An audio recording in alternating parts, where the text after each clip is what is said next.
and welcome to the Reapers. I hope you can hear me over this cacophony of sound.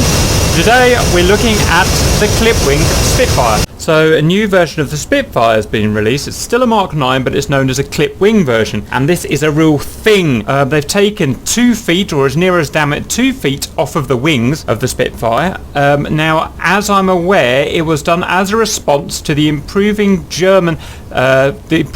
superiority of the German fighters at low altitudes. So the Focke-Wulf 190. Much faster than a Spitfire down at low altitudes. So we had a response by clipping off some of this wing, lowering some drag, increasing some wing loading. So we had a higher stall speed, but slightly higher speed. Now I've heard it's faster than the non-clip wing version by about 5 knots down low. And that doesn't sound very much, but it's life and death at the end of the day, so they had to do all they could basically.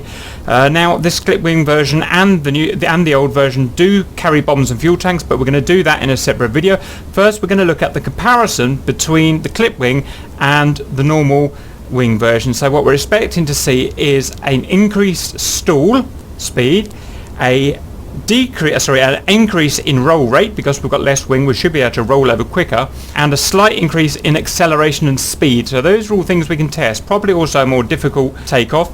We are going to do a proper comparison video for Warbirds at some point, so the 109, the 190, the Spitfire and the Mustang, to compare all of them and their effectiveness in World War II and whatnot, and their statistics. But for today we're just going to compare these 2 models of the Spitfire. Right, so the first thing we're going to do is we're going to get airborne, we're going to get together and do a couple of tests. So first we'll have Hornet, you blast off when you're ready, then Big Wing Spitfire, you go when you're ready, then Cap, then the Right Man, then the Eagle. So we'll see you in the air above the airfield shortly. Okay, Big Wing Spit, go when you're ready.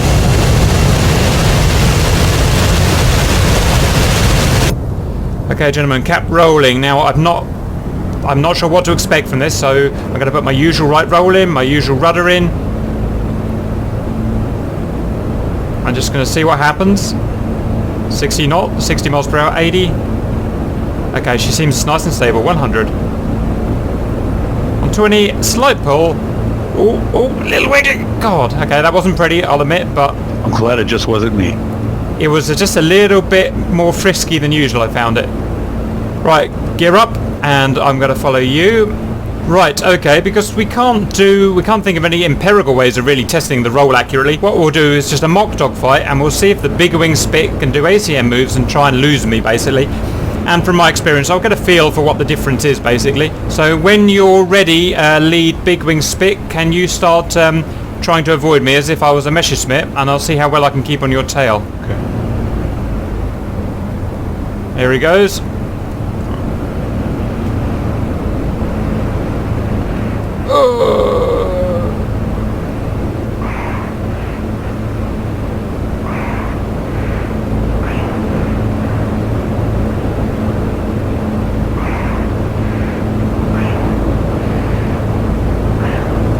I can already feel the roll rates. I can feel the roll rates better.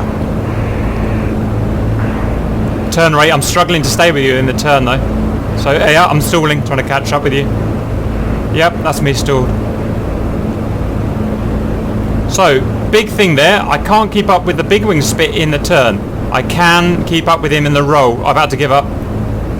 So that was pretty decisive, to be honest, because I'm relatively experienced flying the Spitfire in dogfighting. So that was a good move. Okay guys, let's knock it off, try and get back together. We'll just try it again, get some altitude, and I'll come and find you again. Make sure it wasn't a one-off. Lead when you're ready, go into ACM again. I'm going to see if you can lose us.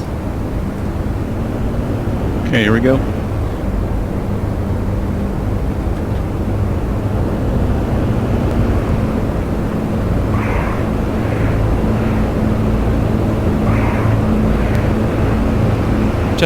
I can't turn like that. I'm gone already. You lost me. No, I'm back.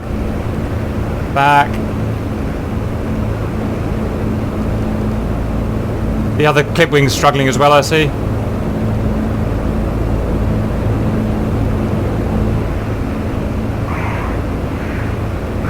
Okay, notch crash, big wing. Oh! Boom. He's down. Okay, I think it was a bit extreme from lead there, but one thing, he could definitely turn more than me. He had done almost a full 360 revolution on me.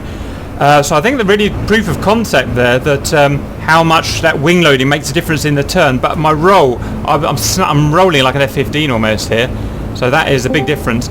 Right, lead, get airborne at base. We'll meet you. We're just going to do a drag race, and then we're going to fight some modern fighters for fun. I'll see you back at base. Hello, welcome back. Next, we're going to test the speed. Now we've all got new planes, so the fuel loads are equal and it's a fair test. So first things first, lead. Can you now get airborne, please, and just head out to sea and stick a kind of 180 knots so I can catch up, please. Take off when ready. 2 taking off.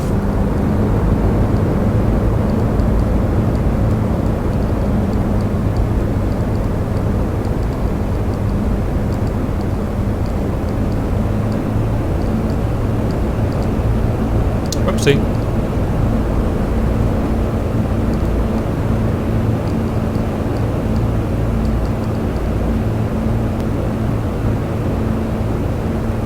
So I'm just going to get in formation with lead. He's in the full wing, I'm in the clip wing.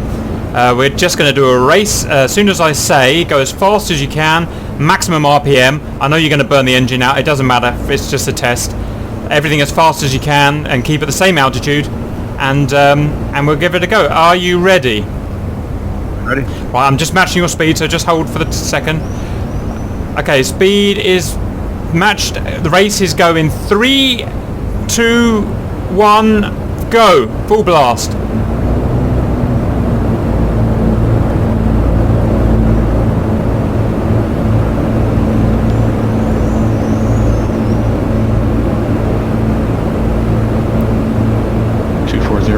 Yeah.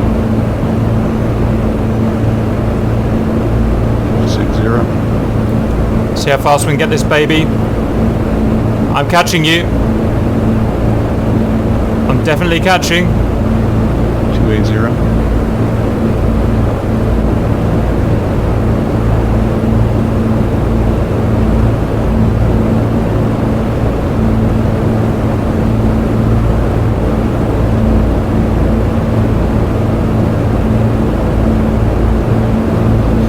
After that, you got to compare it to a Fokker, to a BF-109. I'm catching, but it's pretty minimal, I must admit. I'm like 2 knots faster than you, 1 knot faster than you. I'm passing underneath you now. Nyam. Okay, and that is me passed. So, yep, the wing is definitely modelled. What we can confirm in our test is that it's definitely a hugely lower turn rate. I was really struggling with the turn rate. We're about 5 knots faster, just like it says in the manual. And the roll rate is a few degrees per second, a good few degrees per second faster. Yeah, I'm really leaving him now. I'm a good 5 or 6 knots faster. So that was why this was designed, to give us a bit of extra... Oh, here he comes. A bit of extra low down speed to help with the Fokkers. Lovely bit of history there. Well done, guys.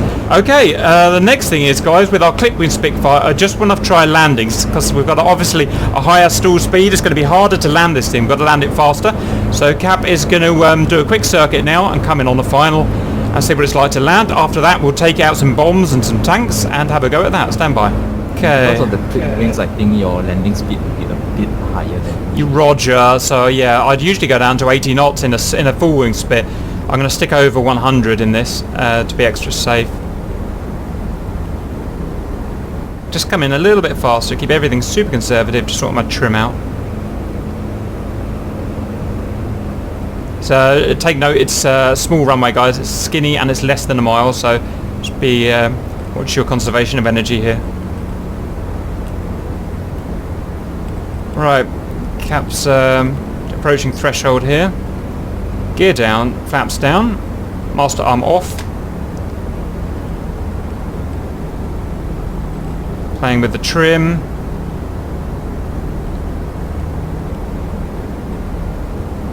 Right, just arrest this sink rate a little bit now. Let's have a little game. So sink rate is the problem now. Level it out. Nose up. And I bounced. That's bad. Let's just run with it. Okay, it was okay. That was 90 knots. It was a good solid three-point landing. So I'm pretty happy with that. So landing, pretty much the same. Just you can't go really slow like you can in the full wing version, basically. Right, guys, get down. Let's go and arm up with some bombs and fuel tanks. That's the next test, and try that out. Thank you.